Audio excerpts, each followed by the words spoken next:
So let me walk you through this now. Let me walk you through the science of the season and where to go with this and how to plan out your year, okay? How to really launch it. So first, we have to start with strategy. Strategy. Your strategy is, what am I trying to accomplish and how am I going to do it? All right?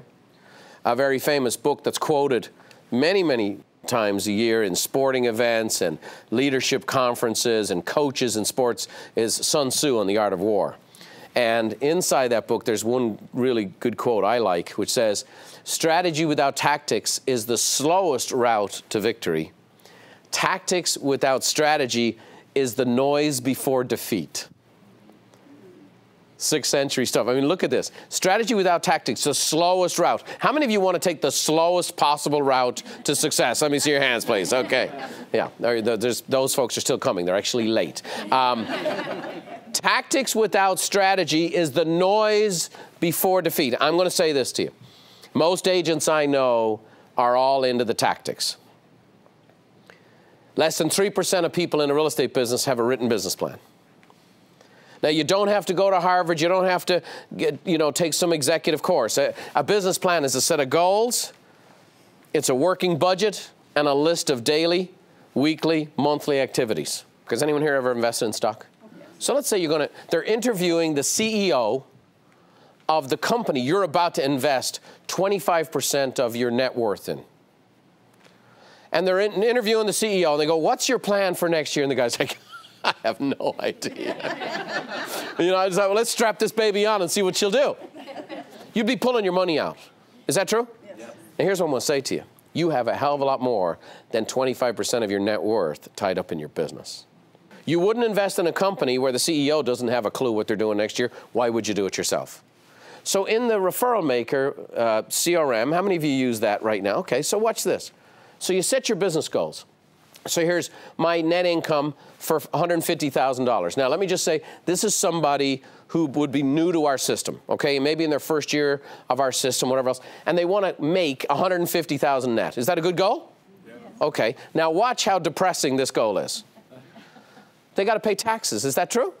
Yes. Okay. I mean, this is obviously not a California tax rate, but this is taxes nonetheless.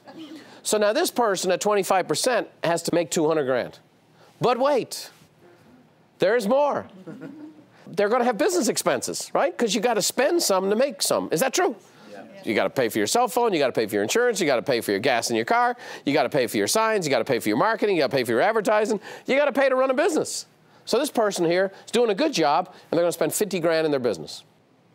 So now they're up to an adjusted gross of 250, but they work in an office where they have a 70-30 split. That's right, the broker. It's called broker, but they still got to get paid somewhere. Is that right?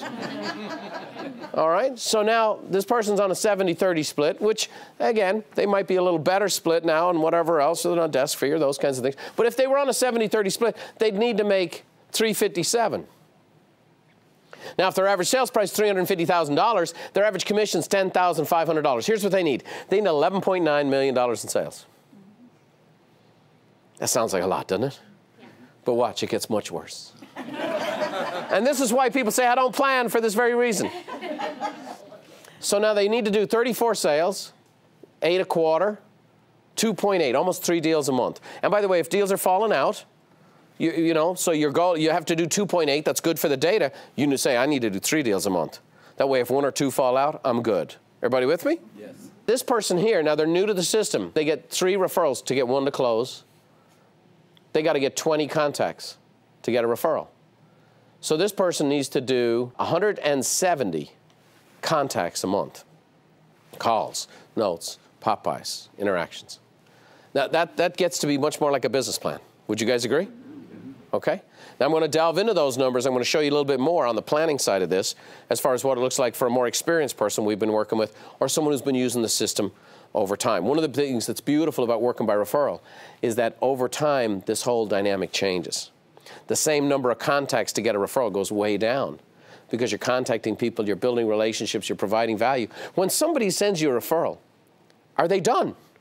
Have you used up all of the energy they have in the world left for No. I gave you my 1 referral, I'm done. In fact, if Russ refers me to Mary, and I do a great job for Mary, and Mary goes back to Russ, and this is the best thing you can have happen. Thank you for referring me to Brian. You did such a great job. And I've done some of these other little things. I've thanked Russ. I've sent a little gift certificate to thank him for the referral. Maybe I've taken him to lunch just to appreciate him. And now his friend comes back and says, Brian did an awesome job. Russ is 5 times more likely to refer me someone in the next 90 days than he was before. Are you guys with me? Yes. That's why working by referral works. Next, there's the tactics. There's the tactics. So here's the marketing calendar that the members get each year, and it kind of lay out the tactics. Here, put this up on your wall. Here's the item of value to go on the 1st of the month. Here's the e-report to go on the 15th of the month. When am I putting in the calls, notes, pop-bys, okay? So here's an example of what this can look like. Sitting out in front of your desk, okay? I know how many calls I need to do and how many pop-bys I'm going to do this then, and so on and so forth. And now I have my strategy, which is here's what I'm trying to make. Here's what my business looks like, but here's the tactics that are going to support it. I remember my first ever buyer call. My first ever buyer call was from a lady in my church. She said, my sister needs a place, and they're hoping to get into somewhere in the next 4 to 5 weeks. I call right away. The gal goes, I can't believe you've called me. I said, great. When are you hoping to move? We need to be in a place here real soon. And I have a baby, and we're in too small a space. I'll be right over. She goes, really? I'll be right there. So I pull in. She's in an apartment. I come in. This is Hallelujah Chorus. I walk in. I sit at the kitchen table. The baby's crying. The place is too small. I'm like, all the signs are there. And she goes, yeah, we're being evicted, and I need to find an apartment. I need to find an apartment we can rent without a background check.